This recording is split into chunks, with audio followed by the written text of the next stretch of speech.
Nord collection presentation. So this is a very, as Enzo said earlier, it's a very, very important launch for us because it's the biggest new thing from Moon for the last decade at least. The preceding collection of high-end Moon product was launched in 2005. So we have been having the previous designs such as these ones for 18 years. So I think we have made a truly great job because it doesn't show as old as 18 years old. I think we had a design that was, in French we say intemporel. I don't know, Enzo, if you can translate intemporel. Timeless. So in the new collection, we have made a lot of change. Actually, we changed pretty much everything. So I'm going to present that to you. But first, why North? Well, it's a unique name that is influenced by our Canadian heritage. Often we are associated with the North, although we're not the most northern country, but still we are under snow for at least 6 months a year. So for us, we are clearly associated with the North.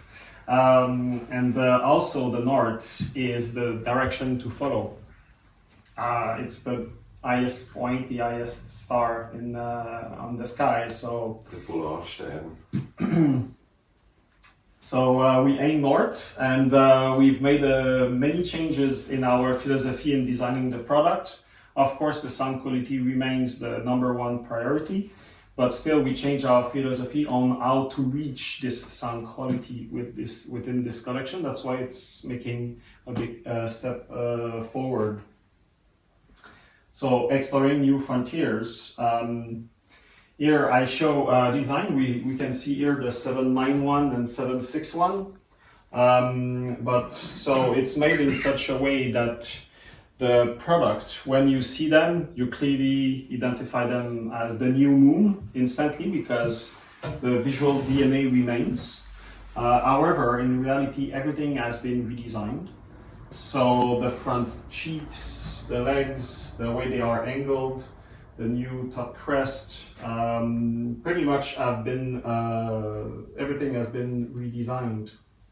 Actually, the only part that remain exactly the same as before is the volume knob, because we haven't found anything wrong with it. Everybody likes it, and so we thought it would be a good thing to keep at least one precise part from the preceding collection, but everything else has been improved or changed or modernized. One thing that is clearly different than before is the new vertical fins for the heat sinks or the sides. We've been always doing thing on the horizontal side. It's better to be on the other side, but we kept the concave disposition like this, although it's harder to manufacture than just a plain straight line. We believe it's strong visual characteristics of our products. And when we design products, we always strive to make it beautiful from every angle, not just a nice fascia and everything else being just a square. So every details of the design has been taken care of. Like the intentional legs that is a bit higher than the rest is part of what gives it a strong character. The new feet as well. Because in the past we had all metal cones, and although when you adjusted it, it was very nice because it made a very nice solid foundation. But I listened to many feedback from retailers, especially, that didn't like them too much because when they were sliding the product on shelves, sometimes was leaving a little marks and things like that. So we've created a new feet where there is the part that is in contact is made of ABS, so it's very soft, so it does not scratch in any way. And we've included within the cone a small suspension. So when you place the unit on the shelf, you feel it slightly goes down, a bit like when you put a car on this tire, it continues to go a little more closer to the ground. So, and be careful because they're not exchangeable, because from the factory, although they look all identical from the external, they're not all the same from the dampener inside, because we took into account the weight of the unit, like especially with the power amplifier where they have a very heavy transformers on the front. Weight is way more put on the front than on the back, so the density of the material isn't the same in the front and in the back. So also other nice detail that I find really classy and intelligent is around the top crest logo. It's actually opened, so it allows like a chimney for the heat of the unit to go out, but it's way more finer design than when you have plenty of different holes. This is for the units that has like network player and preamplifier. They don't have as much heat as big power amp. For big power amp, of course, we have more ventilation. But for a unit that has less power inside, it allows to have a clean look on the top. Another aspect of the new philosophy in the Nord collection is also that we've, in the past, we always made product that had only one purpose.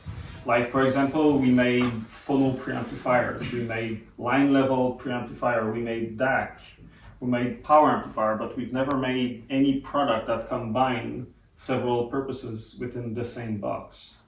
And this is the main difference in the philosophy of Nord, which is to be able to limit the number of boxes while not limiting the performance. Actually, we believe now we can even increase actually the performance by putting together some of the function, if you make it in a clever way, which is of course what we did in the Nord collection. But I will stop this portion of the presentation to go near the end at the request of Enzo to switch directly to one part that he finds clearly interesting, me too as well. And it is related to the amplification technology, which is called MDCA. And MDCA is a technology that's going to be used in all the power amplifier of the Nord collection and also in the integrated amplifier. So all amplifier in the Nord collection is using MDCA. And I'm going to explain how it works and what's the difference. I'm not going to go into the details in the transistor level, but just how the signal goes through the amplifier in such a way that you can understand the main fundamental difference of this amplification technology MDCA. So first I'm going to explain how typical amplifier works so we can understand. So you can see here traditional feedback amplifier. So pretty much all amplifier in the world, regardless of price and performance, works along these lines, where you have three main stages. So the first stage at the audio input is called the input stage. There's the gain stage and the output stage. And pretty much all amplifier has these. It's almost impossible to go besides this as long as you're making an analog amplifier. So the input stage purpose is to present an appropriate input for the preceding stage, typically a preamplifier. And so it will take the signal and adapt it just perfect impedance for the gain stage. And the gain stage, what it's going to do is to make the signal way bigger in voltage. So this is where the signal goes from small to big. And then once it's much bigger, from the gain stage, it goes to what is called the output stage. And this is where the power starts to exist because it's taking the same high level voltage, but it's going to drive the current that the speaker need to keep this high voltage. So this is how a typical amplifier works. Now you can see that at the sum of the stage, we see that the signal also is sent back to the negative input. As you can see here, and mostly here from the very output point back straight to the very input point in the negative. This is what we call the negative feedback. There's nothing really wrong with feedback. It works well. We even make current amplifier that is based on this technology, such as the ACE and the 250i. However, we believe there are ways to make it even better. So, one of the main disadvantage of this technology is the fact that there is some phase change at all the steps. So it creates some kind of delay that accumulates around the different stage. So when you take this to bring it back to the beginning to limit the distortion, you're actually always working a little late against the new signal level. So there's a way to make it better. Is it okay? Yeah. Yeah. So what we've been building for the few last decade at Simodio, we've been perfecting amplifiers without global feedback. So we've removed this big loop, and this is how most moon high-end amplifier currently works. So we completely remove this and we correct only at the output stage, which is much shorter, and avoid most of the problem related to a big long feedback loop. And we've been perfecting this for decades, working in thinking that there is also maybe a potential even better ways. And this is now what we're going to present, which is the MDCA. So MDCA, the main difference is that there is actually the signal path of the amplification and another path here. So we still have the input stage, the gain stage, and the output stage, which works just as typical. However, the input stage is very special because you see that there is some kind of a doubling here.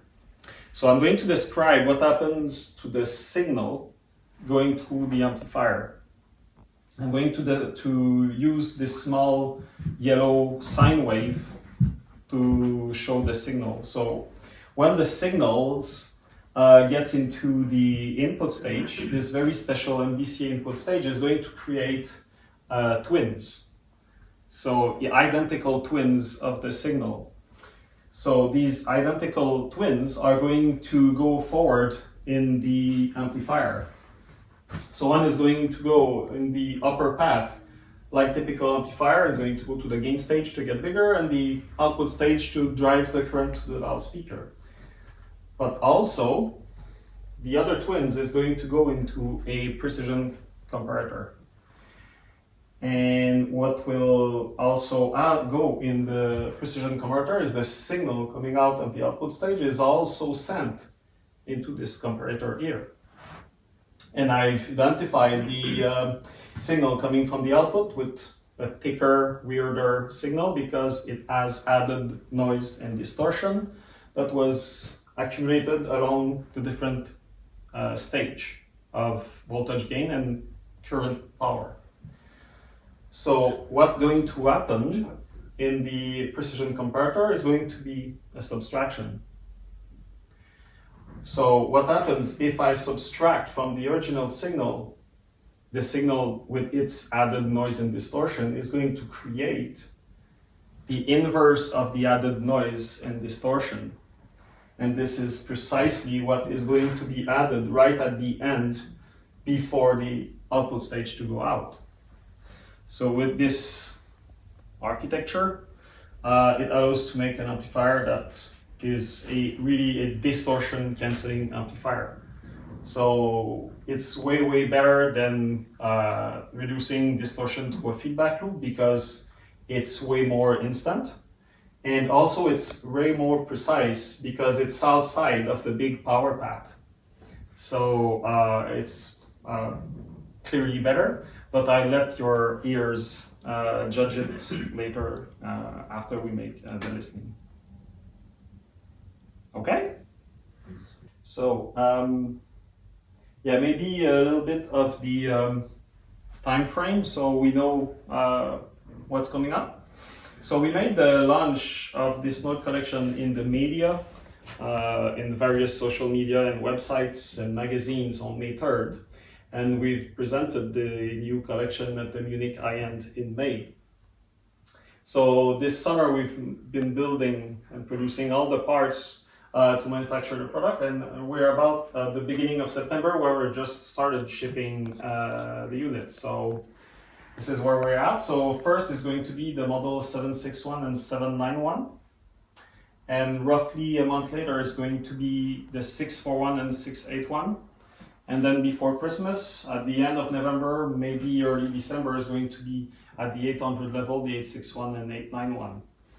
So it's 6 new products that are going to be launched between now and Christmas. So maybe I'm going to describe the nomenclature because I believe it really helps understanding the products when you understand the name nomenclature. So this isn't really new for the Nord collection. This is how we've been naming products for quite a while. So the first character is the hierarchical level. So it indicates the price and performance of the model within our lineup. And obviously the higher the number, higher in level.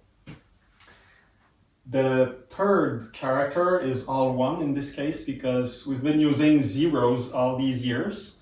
And we were waiting for a big moment in history to change to one, once to mark a transition towards something like a new collection. So now it ends with 1. And then the second character is indicating the type of product it is. Like for example, our DAC, currently we had 280D, 680D, 780D. So it's always at 8 for the DAC. So the 681.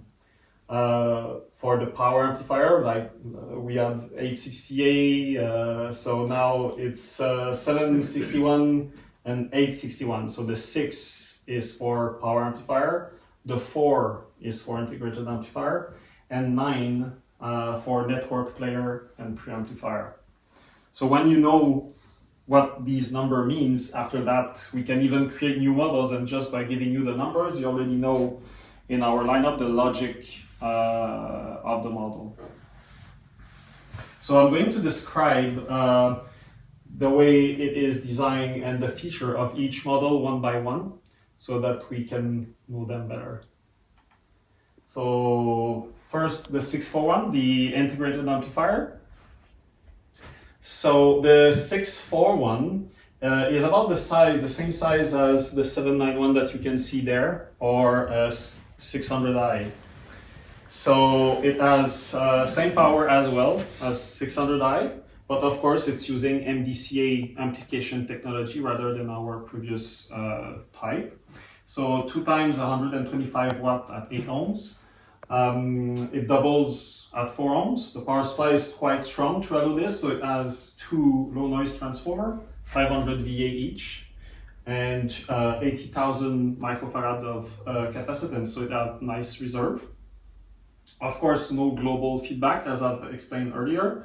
The curved vertical heat sinks.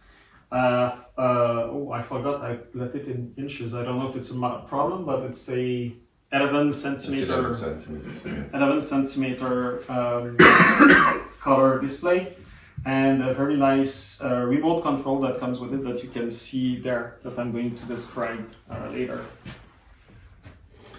So how is it made inside?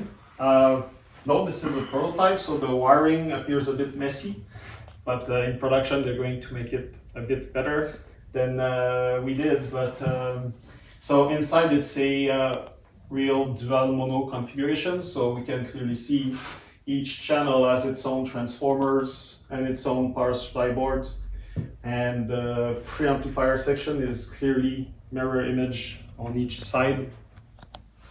It also uses the Moon bipolar transistors, and very few brands can claim that they have their own transistors. We have one that is made just for us. Of course, it's using the MVCA amplifier technology, and it has also an M-Vol3 volume control. Those familiar with us, you've been using most probably M-Vol2 before with this very special 0.1 dB steps. So very, very fine steps for volume control. In this case, we've created a new generation with newer semiconductor that has improved the noise and distortion, and also a very, very high precision between channel. So actually, in the M-Vol3, we have a super great match between channel with on less than 0.1 dB difference between the channel at every steps. However, we've decided to increase the step size to 0.5 dB because although it was quite fanatical to have only 0.1 dB steps before, in everyday life, it was making so many steps to turn from one level to the other that people found that 0.5 dB was actually faster and easier. And especially with our new remote that has a real rotating knob, instead of just push and down, we didn't want people to go like this. So we went to 0.5 dB steps for this volume control. So this is for the 641. And then its logical partner in the Nord collection is the 681 network pair and DAC. So for connectivity, it has 6 digital inputs and also 1 HDMI with ARC, so it's very convenient. You can connect pretty much everything with it. It has a Mind2 network streamer. So this card is the same Mind2 streamer as current models. And this platform is made modular. So although we have absolutely no intention of changing Mind2 now, neither short or mid-term, but we always make it in a modular way because maybe one day we'll make a Mind3. And we have a lot of respect for the customers that is investing in a Moon product. So if ever we need to make a new hardware for network connectivity, then it will be possible to switch from Mind2 to Mind3, as we did in the past with original Mind to Mind2. We have this philosophy at Moon of defying obsolescence. I think it's very important, and it's especially these days with everything that we see on the planet, throwing away product doesn't make sense. We believe we are better making very great product that is going to be in working condition for a very, very long time. So we prefer to offer the opportunity to improve the product with new technology whenever time comes, rather than just being stuck with an outdated product. So currently it's Mind2. It's a fully balanced product in the sense that right at the output of the DAC, it's already balanced from positive and negative, and we have 2 full paths for each polarity up to the outside.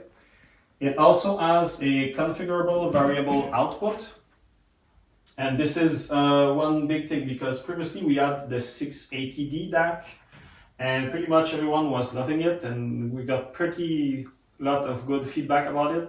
There was only one thing coming back to us, which was, oh, we can't have a volume control on it, so we cannot connect it directly to a power amplifier if we wanted to. So I was a bit hesitant of making it before because making digital attenuation, we believe we lose resolution and we didn't like the concept of reducing the sound quality to go this way. So we thought a long time and we made and find a way to be in a very creative way to make a new type of volume control, especially for this DAC, so I'm going to describe it a little bit later. It has also a power supply compatibility with external power supply, so you already have a hint there that there might be a 7th model in the Nord collection in the future. But of course, this 821 will wait that the market has already enough unit in the market to justify the creation of a new external power supply, but should come later. Has the same 11 centimeter graphic display, color display, as the other model, and comes also with the BRM1 remote control.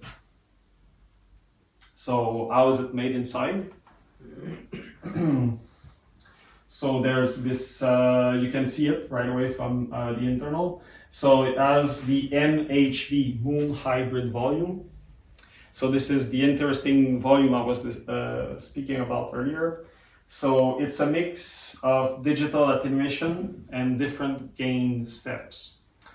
Typical volume control is actually created by hundreds of different steps of analog gain or attenuation, but in the case of ADAC, what we're doing here is taking into account that people are listening to either 16-bit or 24-bit signals, or files, I should say. Internally, we're working everything at 32 bits. So the 8 less significant bit, even if you remove them, you're actually not really losing resolution, but you can attenuate the signal significantly. So doing a digital attenuation on this way for the first 8-bit, it doesn't lose anything. So we've created at the analog section for the output of the DAC, instead of creating only one level, we've created several gain level. So by combining digital attenuation for part of it and different gain steps at the output stage, by using these two opportunity, we can have a real volume control that has full range, and that's seen from external. You have the same behavior as a normal volume control, but internally it goes from different digital attenuation and gain levels to create a real volume control. I don't know if maybe Enzo, you want to translate. Sure. Yeah. Okay.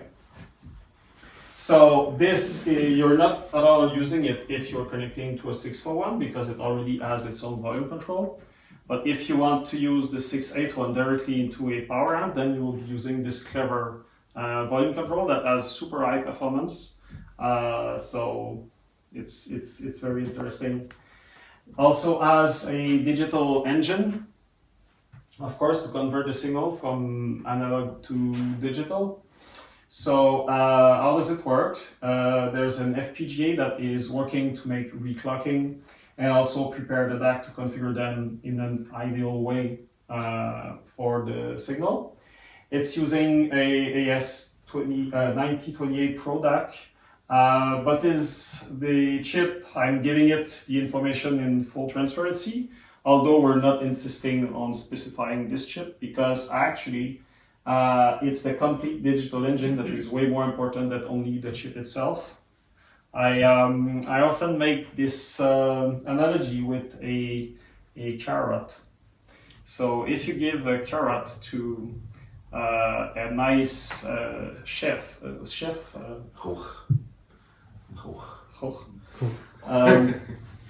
if you give a carrot to a nice when it will cook it just perfectly, just roasted the nice way with just the perfect sauce and spice in such a way that when you taste it, it's really amazing. But you give a carrot to an ordinary guy and it ends up often being a very bad vegetable that is, but it's still at the beginning the very same carrot. So that carrot is my chipset here. It's very important to understand that it's part of a system and it's not just the chipset that counts.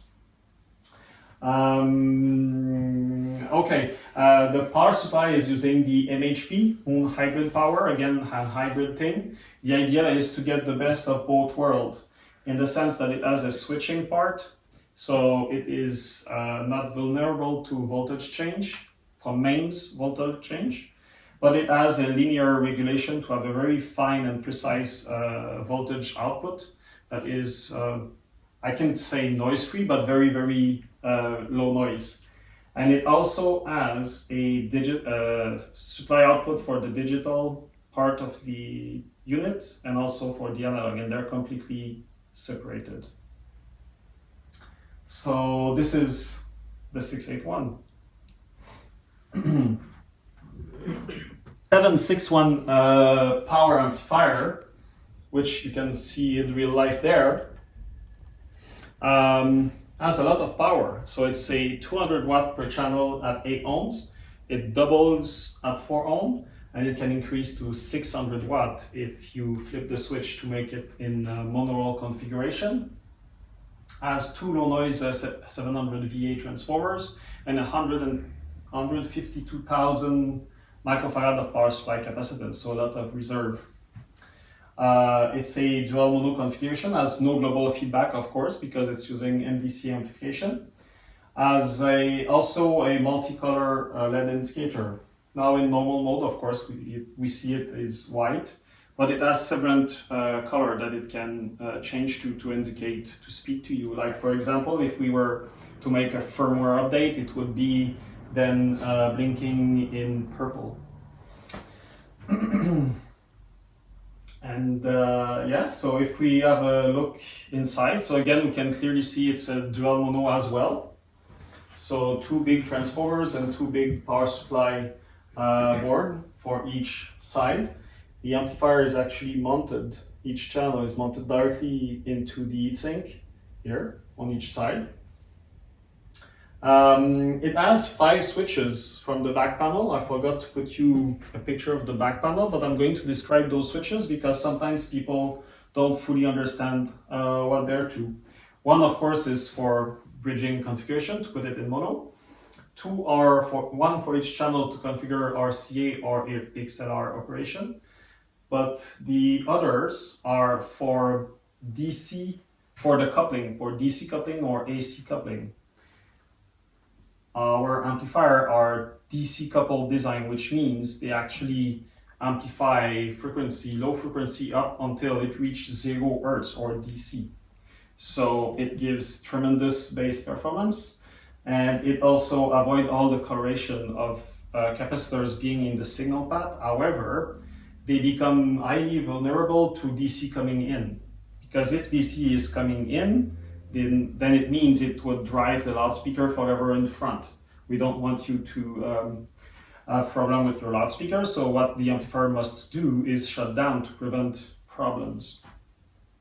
So in most cases, it works perfectly fine, but for some consumers that are using tube preamplifier or esoteric type of preamplifier, sometimes they spit out DC, and this tends to make the amplifier shut down. So if someone insists of using his favorite preamp that happens to be spitting out DC, what we suggest is you can put the amplifier in AC coupled by adding a capacitors when you flip the switch, and then the amplifier is going to behave very nicely and tolerate all misbehavior of the preamplifier connected to it. But we strongly suggest in most cases to leave it in DC, because this is the way you get the better sound. So this is the 761. Then 791. This is the models we have here, and I think this model is the model that embodies the most the new philosophy of the Nord collection, because it really combines several purposes. So it's a network player preamp, so it has a phono stage inside, it has a preamp, it has a DAC and streamer. So there it is. For connectivity, similar to the 681, so it has 6 digital inputs and an HDMI with RRC, but it also has 3 analog inputs, 2 on RCA and 1 on XLR.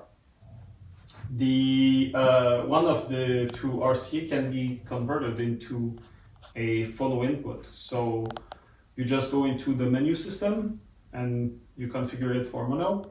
And once this is done, in the menu system, you can ID configure the phono stage. So this is, I believe, very fun, because there's a way for beginners where you have the opportunity to simply select between moving magnet or moving coil. But if you actually do know what you're doing, you go into the advanced mode, and then you can really independently specify the impedance. So you have the resistance level that you can switch, the capacitance level, the gain, and the EQ curve. So you can switch all this to fine-tune to the cartridge you're using. And also one very interesting aspect is the fact that you can switch it while it plays. With most phono stages, this is not possible. You have to shut it down before. So sometimes for more subtle tweaks like the capacitance level, for example, sometimes it's a little bit small, the steps. So if you can do it while listening, you can clearly and more faster understand what difference it makes. And the way it's made to avoid any clicks and pop is actually when you are switching things in the menu, when you press OK, the system actually creates a mute before make the switch of the part and then unmute. But it does it as a microcontroller speed, so you don't even realize it. To you, it just appears as a change in sound, but it avoided to have any noise while it switches the parts. So very interesting. So the 791 as a phono stage is as good or actually better than the current model Moon 310LP external phono stage. So it's closer to the 610LP in terms of performance. So it's quite impressive. Just it has Mine 2, as I explained before, modular streamer that is installed. It's fully balanced, can be powered by future power supply 821, has the 11 centimeters color display and comes with the PRM1. All this for 18,500 euro.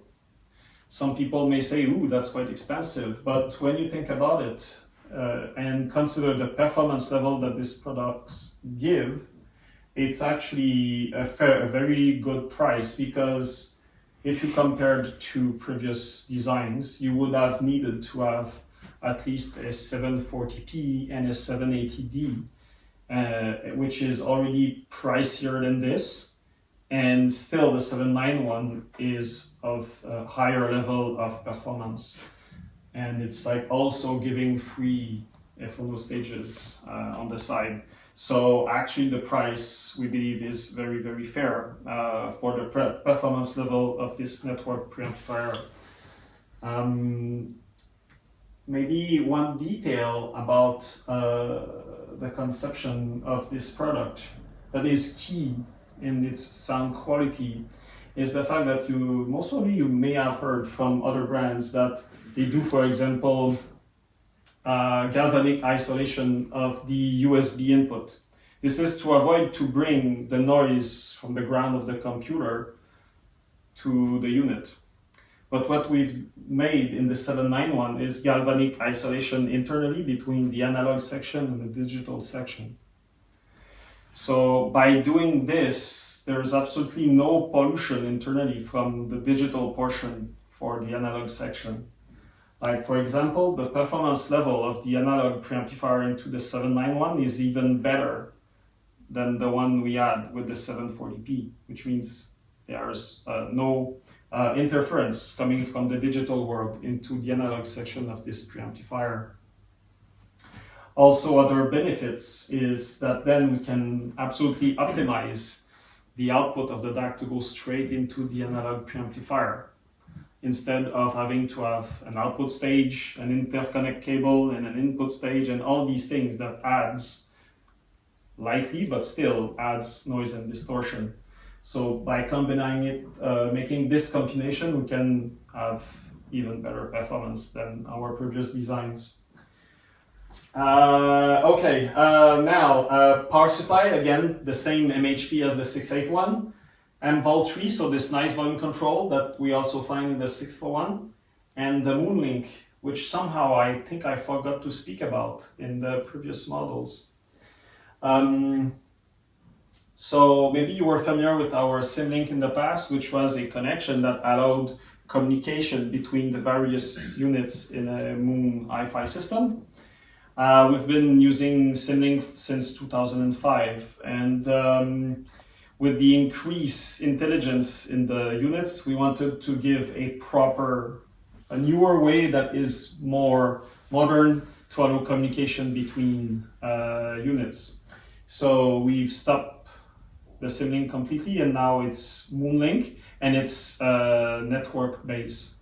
So one example, well, actually I should keep it for the end, my explanation on the Moonlink, because I have another chapter on this.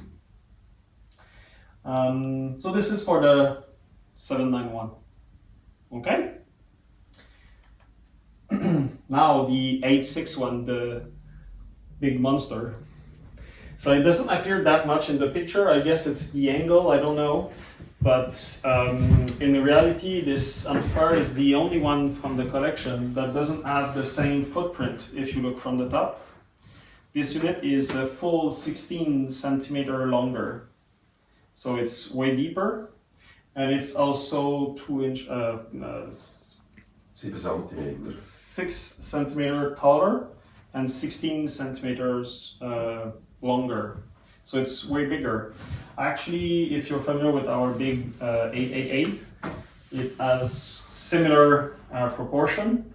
It's just a little bit smaller than the big 888. So it's quite a big amplifier. And it weighs almost 60 kilos. Mm-hmm. Almost 60 kilos. Whereas this one is 40 kilos. I mean, it's quite impressive. It's as heavy as an 860, but it's actually smaller than the 860. So when you lift it, you can't believe our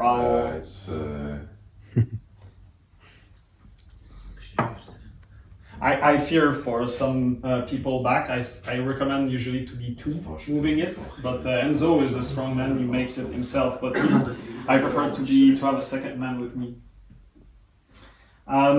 So speaking of numbers, it's really quite powerful. So it's a 300 watt at 8 ohms, doubles at 4 ohms, and goes to 800 watts in mono. And all these numbers are quite, how can I say in English? On conservative numbers. In reality, it's higher than that, but we prefer to have conservative numbers. And so we're rounding it off. It has 2 low noise huge transformers, 1500 VA each, and over 200,000 microfarad of capacitance. So it has huge power reserve. It's a dual mono design, of course. Of course, no global feedback, so it's MDC amplification as I described earlier. And for the rest, it's pretty much the same as the 761 with regard to switch and its LED multicolor LED indicator. So 25,000 euro. And so again, regarding pricing, when you think about it, the 761 is more affordable than our previous 868 and is almost as powerful as the previous 868, but it sounds better because of MDCA. So the price is really interesting. And in the case of the 861 at 25,000 euro, is just a little bit pricier than the previous 868, but it's much better in every respect because it has MDC amplification and it's even more powerful. So we've been, how can I say that? We've been very stringent with ourselves at making reasonable price for what these products are. So even though the numbers might appear a bit high. So this is the 861. Yeah. The 891, so this is the real ultimate source and preamplifier. So it is the very best network pair preamplifier we make. With regards to features and function, it's exactly the same as a 791. It does nothing more or nothing less. It just does everything better. So, and it's a bigger chassis as well. So it's more the size of the 761. So it has a bigger screen. So how do we made How have we made something that sounds even better than the 791? Well, we've put really everything inside. So first, the volume control, because we're volume control fanatics. Many people sometimes do not realize how important is a volume control, because it really can affect the sound clearly. So in the 891 is the very best volume control we make. So it's called M-Ray2. And the ray in its name indicates like a play on word with, in English, array, which is a table. So what we are doing is we're doing the same kind of volume control as the M-Vol3, but instead of being in one chip, is made out of discrete component. So the whole section here, there are hundreds and hundreds of parts in this section. So this whole section here is only for the volume control, and it's the M-Ray circuit. So what it is, it's a semiconductor that decides in which of the resistor the signal is going to go through to attenuate the signal to the proper level. And we're using super high quality resistance, which is thin film metal resistors of less than 0.1% tolerance. So it's really, really highly precise resistors. By default, the M-Ray is having now 0.5 dB steps, just like the other model for the reason I've described. But if someone really wants to, it can go into the menu system and specify to have 0.1 dB steps instead of 0.5, should he wishes to. With regards to the DAC conversion from digital to analog, it's the MDE3. And this is very, very special because at the MDE3, we're using FPGA reclocking like in the other model. However, it's configured differently because it's using two chipsets for DAC, so one per channel. So the 8 DACs into the chipsets are summed per channel. Also, we're using what we call a femtosecond clock. I don't know if you're familiar with femto. So femto is 10 at minus 15. So it's like 0 with 15 0 before the 1. So it's very, very tiny. So the other models is more like in the picosecond level of clock, but in this case is 3 order of magnitude more precise. So it's super, super precision clock. And also what we're doing, because by design, how can I describe it? You know, in F1, sometimes they do adjustment before the race at each track to precisely tune the aerodynamics level, more in the front, more in the back, or all kinds of adjustment at the end, just to make sure it is the very best for this track. In the case of the 891, there's a bit of something like that. Most people ignore it, but chipsets are not all alike. So two different DAC can actually give a slightly different output level. So since we're using one DAC for one channel and another DAC for another channel, at the QC stage, and it's by design, it's made this way. At the QC stage, there's a procedure where each channel are measured, and with computer, after we made the discrepancy, measured the discrepancy between channel, we will adjust the level of each of the DAC within each chips in such a way that in the end we have the precise same level on both channels. And while doing this, not only it allows to have a very, very precise channel matching, it also increases the sound quality because all the DACs inside the chip are not playing exactly at the same level. So it's not the same bits changing at the same moment inside the DAC, which distributes the noise and enhances the sound quality. So the MDE3 is really a super sophisticated digital engine for the DAC conversion. Then MHP, mono-hybrid power, again, the same power supply, which works wonder.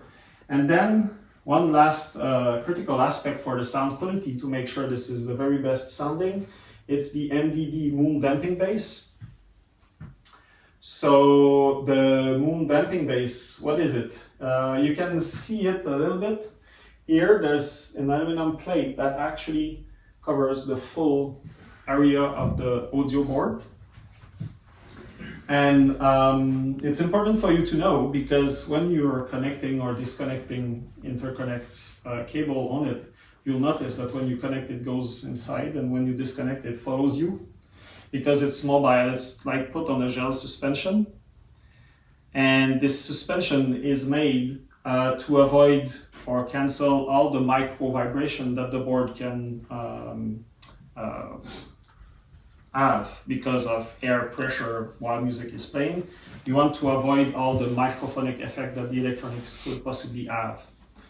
So this increased the sound quality. We have a similar technology in 810LP and 850p preamplifier, but we've made it even better in the case of the 891, because this big aluminum plate allows the electronics to have like an isothermic properties, because all the heat distribute and then is maintained with high stability.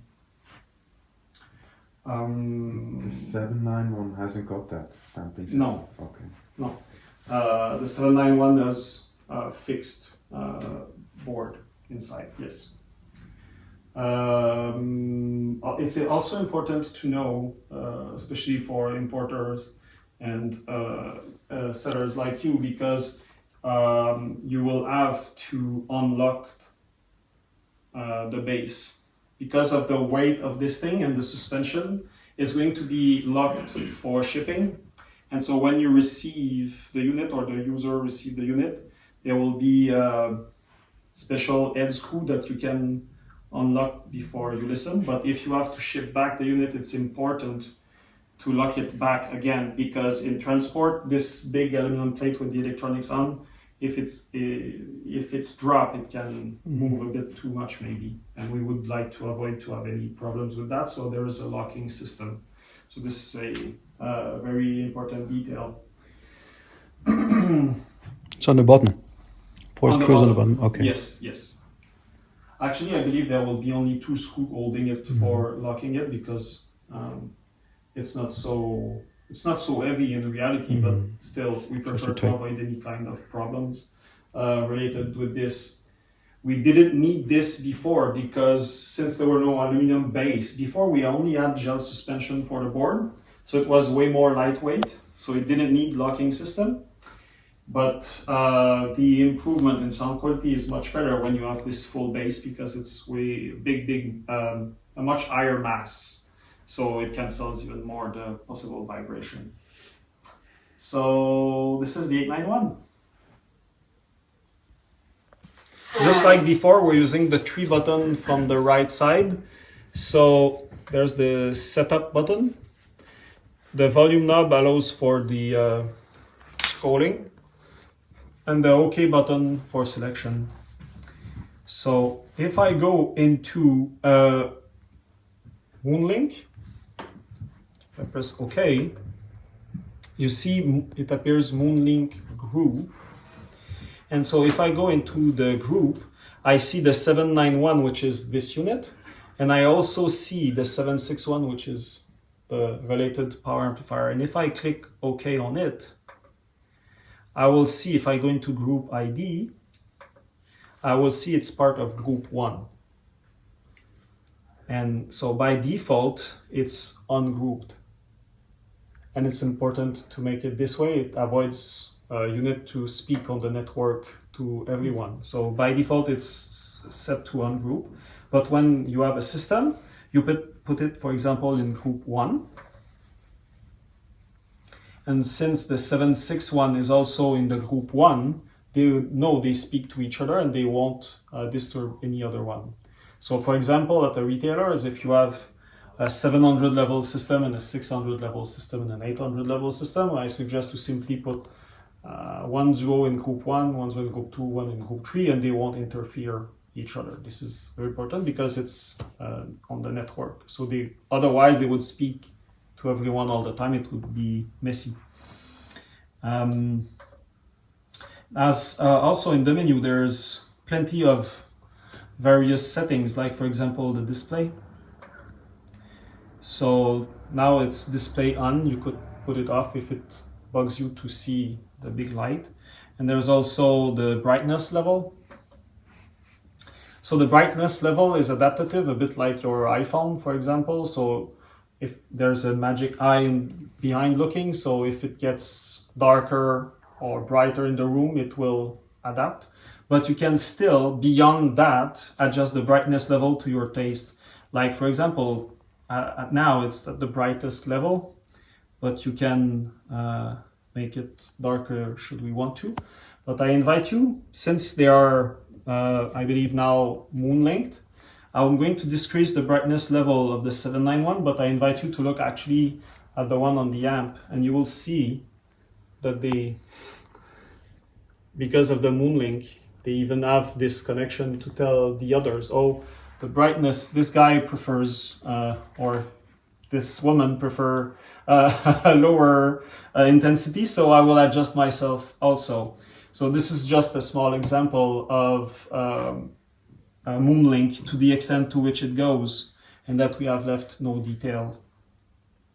But another great feature of moon-link, especially for if you have 641 integrated amplifier and 681 DAC, it's made in a clever way that when you switch the input on the remote control, it will switch the input on the integrated amplifier, but when it reaches the input of the DAC, it will change to switch the input on the DAC instead. And then start again on the amp.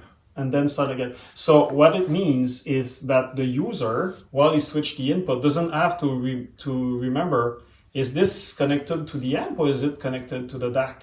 Because it will only present you the input that are, meaningful. You don't have to think about which one. You don't have to switch the input on the amp and on the DAC.